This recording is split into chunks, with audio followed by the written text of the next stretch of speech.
I never imagined that one night could completely change the course of my life. Sitting in our dimly lit kitchen at 2 a.m., the soft hum of the refrigerator was the only sound breaking the oppressive silence. Before me lay a stack of bills, each one seeming taller and heavier than the last. The weight of it all pressed down on me, leaving me questioning how I got here. My name is Kaylee, and a year ago I married the love of my life, Ethan. We met at a cozy coffee shop where I worked during college. He was charming, with a crooked smile and a knack for making people feel special. We bonded over our shared love for indie music and dreams of traveling the world. After 2 years of dating, Ethan proposed to me on a rainy afternoon at Kerry Park, overlooking the Seattle skyline. It was picture perfect, even with the drizzle soaking us both. It felt like the universe was giving us its blessing. The early months of our marriage were filled with laughter, adventure, and a sense of partnership. We moved into a modest but cozy apartment in downtown Seattle and spent weekends exploring the city's hidden gems. Life felt full of promise. But as time passed, cracks began to appear in the foundation of our happiness. Ethan became distant, spending more time on his phone, and late-night hushed phone calls began to replace our quiet moments together. One chilly autumn evening, the truth came crashing down. I had just returned from a long day at the office, exhaustion clinging to me like a heavy coat. Ethan was sitting on the couch, his head in his hands. When he looked up, his face was pale, and his eyes were filled with something I hadn't seen before: shame. "I need to tell you something," he said, his voice trembling. And with that, my world began to unravel. Ethan's confession hit me like a freight train. He revealed a mountain of hidden financial troubles: credit card debt, gambling losses, impulsive purchases, all adding up to a staggering $15,000. My chest tightened as I listened, each word making the ground beneath me feel less stable. How had I not noticed? How had he hidden this from me? As I stood there, frozen in shock, Ethan continued, his voice filled with regret. "I didn't mean for it to get this bad," he said, avoiding my eyes. "I thought I could fix it before you found out." Fix it?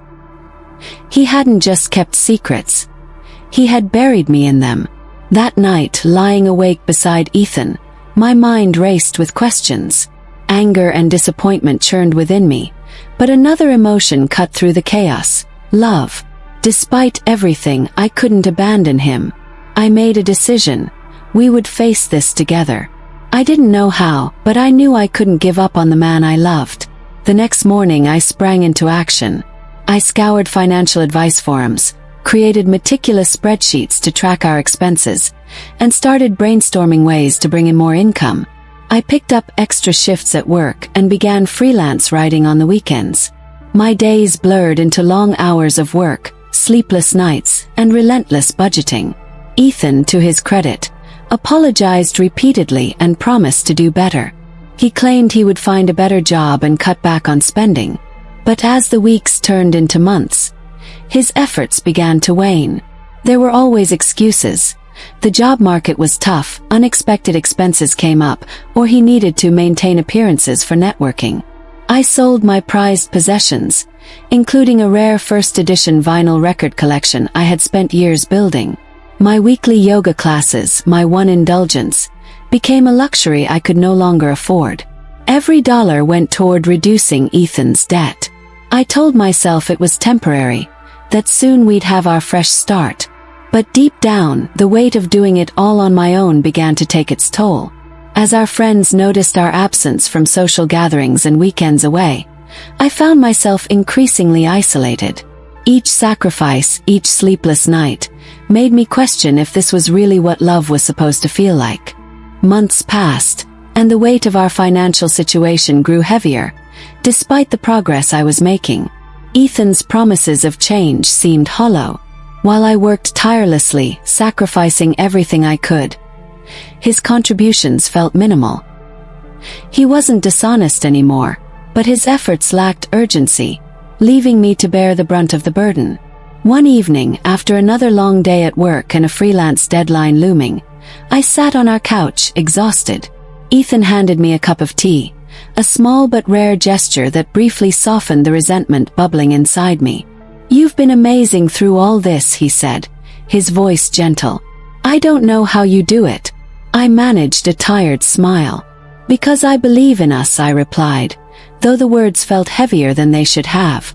Ethan nodded, but there was something distant in his eyes, something I couldn't quite place. I brushed it off as my own exhaustion playing tricks on me. After all, we were nearing the finish line. The mountain of debt that had loomed over us for so long was finally shrinking. Then, one quiet evening, the day I had been working toward arrived. With a trembling hand, I hit submit on the final payment. The moment should have felt triumphant, a culmination of months of sacrifice and hard work. I exhaled deeply, relief washing over me. "We're debt-free," I whispered to myself. When Ethan came home that evening, I couldn't contain my excitement. "Ethan, it's done. We've paid it all off," I said, expecting tears of joy, maybe a heartfelt hug or even a celebratory dance. But his reaction was far from what I had imagined. He glanced up from his phone, offering only a faint smile. "Oh, that's great," he said casually, as if I'd just told him the weather forecast. Then, as if changing the subject, he added, "Hey, I was thinking we could go out for dinner tomorrow. For our anniversary." His indifference stung. I swallowed my disappointment, hoping that the anniversary dinner he mentioned would make up for it. Maybe he had something special planned, a way of showing his gratitude for all I had done. I clung to that hope as I lay in bed that night, trying to convince myself that it had all been worth it. Little did I know that dinner would unravel everything. The morning of our anniversary dawned bright and clear, a rarity for Seattle in the early spring. I woke up feeling hopeful for the first time in months. Maybe tonight would mark a new chapter for us, a chance to reconnect and leave the struggles of the past behind. I spent the day at work distracted, my mind drifting to what Ethan might have planned. When Lisa, my coworker and confidant, asked about my upbeat mood, I couldn't help but share. "It's our anniversary," I said with a smile. "Ethan's planned something special tonight." "Good for you," Lisa said, though her tone held a flicker of hesitation. "You deserve it, Kaylee." That evening I spent extra time getting ready. I chose the emerald green dress Ethan had once said was his favorite and applied my makeup carefully, wanting everything to be perfect. As I left the house, I grabbed the small gift I had gotten for him, a vintage watch I'd saved up for. It felt symbolic, a token to mark the fresh start I hoped we were about to make. The Uber ride felt like an eternity, my anticipation growing as the car approached Carly's, one of Seattle's most exclusive restaurants. My heart skipped a beat. We had always dreamed of coming here for a special occasion, but it had never been within our reach. The fact that Ethan had chosen this place felt like a gesture, a sign that he understood the magnitude of what we'd been through. As I walked inside, the maitre d' greeted me with a smile. "Mrs. Thompson, your party is already seated," he said. I followed him through the softly lit dining room, my excitement building with each step. But when I saw the table, my stomach dropped. Ethan wasn't alone. His parents, Robert and Margaret, were there, their expressions smug, and beside them sat a young woman I didn't recognize. She was poised and polished, her blonde hair styled to perfection, wearing a designer dress that screamed wealth. Ethan stood as I approached, but the look on his face wasn't one of love or joy. It was cold, detached. "Kaylee," he said, his voice formal, almost robotic. "Thank you for coming." I froze, my mind racing to piece together what was happening. "What's going on?" I managed, my voice trembling. "This is Amber," Ethan said, gesturing to the woman. "I wanted to talk to you about us." My heart pounded as the pieces started to fall into place. The late-night calls, the distance, the indifference. "Talk about us," I repeated, barely able to keep my voice steady. Ethan cleared his throat, avoiding my gaze. "I want a divorce, Kaylee." The world seemed to stop. I stared at him, unable to comprehend the words. "A divorce," I whispered. "Why? We're finally free from debt. We can start building our life together." Ethan laughed, a bitter, humorless sound. "Our life. Kaylee, there is no our life. You've served your purpose. You helped me out of my mess, and I'll always appreciate that. But now, I need someone who fits the future I want. His words hit like a slap. He had used me. All those nights I stayed up working, the sacrifices I made. It had all been for him, not for us. Kaylee, Margaret interjected with mock concern. This is for the best. Ethan deserves someone who understands his ambitions. Let's not make a scene. I turned to her, the woman who had once welcomed me into the family with open arms. A scene, I said, my voice sharp with anger. You mean like throwing away a marriage without a second thought? Ethan sighed, clearly impatient. Kaylee, don't make this harder than it needs to be. Let's part ways cleanly. I stood there, feeling the weight of betrayal, humiliation, and heartbreak all at once. But instead of crumbling, something inside me shifted. I straightened my spine, lifted my chin, and looked him square in the eye. Okay, I said, my voice steady. If that's what you want, Ethan, I'll move out as soon as possible. His relief was visible, and it stung more than his words. He'd been expecting a scene, tears, begging, but he wasn't going to get that from me. Before leaving, I pulled the gift box from my purse and placed it on the table. Happy anniversary, Ethan, I said, my voice dripping with sarcasm. I hope you enjoy the watch. It's vintage, kind of like our marriage. Short-lived and ultimately worthless. Without another word, I turned and walked out of the restaurant, my head held high. My world had crumbled, but I refused to let him see me break. I walked out of the restaurant into the cool Seattle night, the air biting against my cheeks. Tears threatened to spill, but I clenched my fists, holding them back. Not here, not now. I needed to be somewhere safe, somewhere far away from the smug faces of Ethan and his family. Without thinking, I pulled out my phone and dialed Lisa. She picked up on the second ring. Kaylee, she said, her voice immediately laced with concern. I need a place to stay, I said, my voice shaky but firm. I need a lawyer. Lisa didn't hesitate. Come over, Kay. I'll make up the couch, and we'll figure everything out. The cab ride to Lisa's apartment was a blur, my mind racing with a whirlwind of emotions. Anger, betrayal, heartbreak. How had it come to this? How had I let it come to this? By the time I reached Lisa's door, I felt utterly drained, barely able to muster the energy to knock. Lisa pulled me into a hug as soon as she saw me. You're staying here as long as you need, she said firmly, ushering me inside. I sank onto her couch, the weight of the evening pressing down on me. He told me he wants a divorce, I said, my voice barely above a whisper. In front of his parents. And another woman. Lisa's expression hardened. That bastard, she muttered, sitting beside me. You don't deserve this, Kaylee. Not after everything you've done for him. I nodded numbly, her words echoing the storm of thoughts in my own mind.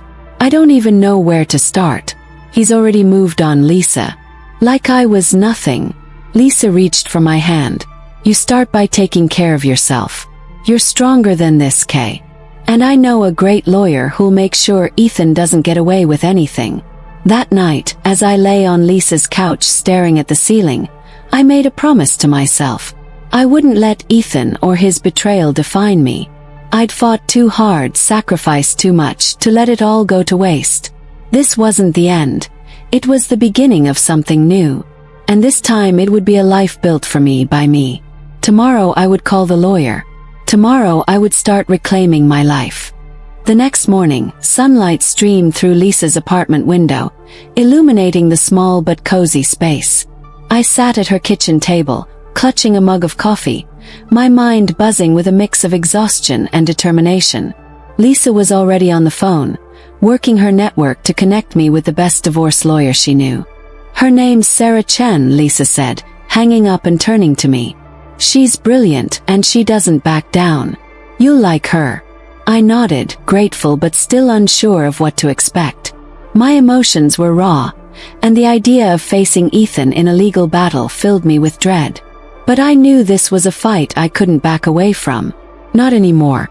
Later that afternoon, I found myself in Sarah Chen's sleek downtown office. She was petite but exuded a calm authority that immediately put me at ease. "Kaylee," she said, gesturing for me to sit. "Lisa gave me a brief rundown of your situation. Why don't you tell me everything?" As I recounted the events of the past few months, the sacrifices I'd made, the betrayal at the restaurant, and Ethan's cold declaration of divorce, Sarah listened intently, her pen flying across a notepad. When I finished, she leaned back in her chair, her sharp eyes assessing me. "You've been through a lot," she said, her tone professional yet empathetic. "But let me make one thing clear, you have a strong case. Based on what you've told me, Ethan's actions, his financial mismanagement, the debts you paid off, and his behavior, give us significant leverage. If he thinks he can walk away unscathed, he's in for a rude awakening." For the first time in days, I felt a flicker of hope. "What do I need to do?" "Yes." Sarah smiled, her confidence contagious. "Start gathering every piece of documentation you have. Bank statements, receipts, any evidence of the debts you paid off. The more detailed, the better. I'll handle the legal strategy." Over the next few days, I threw myself into the task. I returned to the apartment I had shared with Ethan, determined to face the memories that lingered there. It wasn't easy. Every corner of the space reminded me of what we had been, or what I thought we were. But as I packed my things and gathered the documents Sarah needed, I felt a shift within me. The apartment no longer felt like a place of shared dreams, but a stage set for a past I was ready to leave behind. Each piece of evidence I uncovered strengthened my resolve. Bank statements showed the long list of payments I had made to clear Ethan's debts. Receipts highlighted the sacrifices I had made, from selling my belongings to giving up personal luxuries. With every document I added to the growing pile, I felt a small victory. When I met with Sarah again to hand over the evidence, she gave me an approving nod. "This is exactly what we need. You're building a solid foundation for your case, Kaylee. Now, it's time to make sure Ethan understands that you're not going to be pushed aside." Her words resonated deeply. I wasn't just fighting for what I deserved. I was fighting to reclaim my dignity, my self-worth, and my future. The path ahead wouldn't be easy, but for the first time in a long time, I felt ready to face it. As the days passed, I prepared myself for the confrontation I knew was inevitable. Ethan had sent a few cold, businesslike texts about dividing our assets, but I ignored them, letting Sarah handle all communication. I was focused on rebuilding my life piece by piece, finding strength in the small victories of each day. One evening, as I sorted through the last of my belongings in the apartment, my phone buzzed with an unexpected message. It was from Ethan. "We need to talk. Face to face." Just as I stared at the screen, a mix of dread and curiosity swirling in my chest. Part of me wanted to ignore him entirely, but another part, the one still searching for closure, compelled me to respond. "Tomorrow, 6 p.m. The apartment. After that, I'm done talking." The next day, I arrived at the apartment early, making sure everything was in order. It felt strange, being in a place that had once been home but now felt like a shell of what it had represented. The walls were bare, the furniture sparse, a reflection of the emptiness I felt toward our relationship. When Ethan arrived, he looked different. His usually confident posture seemed deflated, and his eyes carried a weariness I hadn't seen before.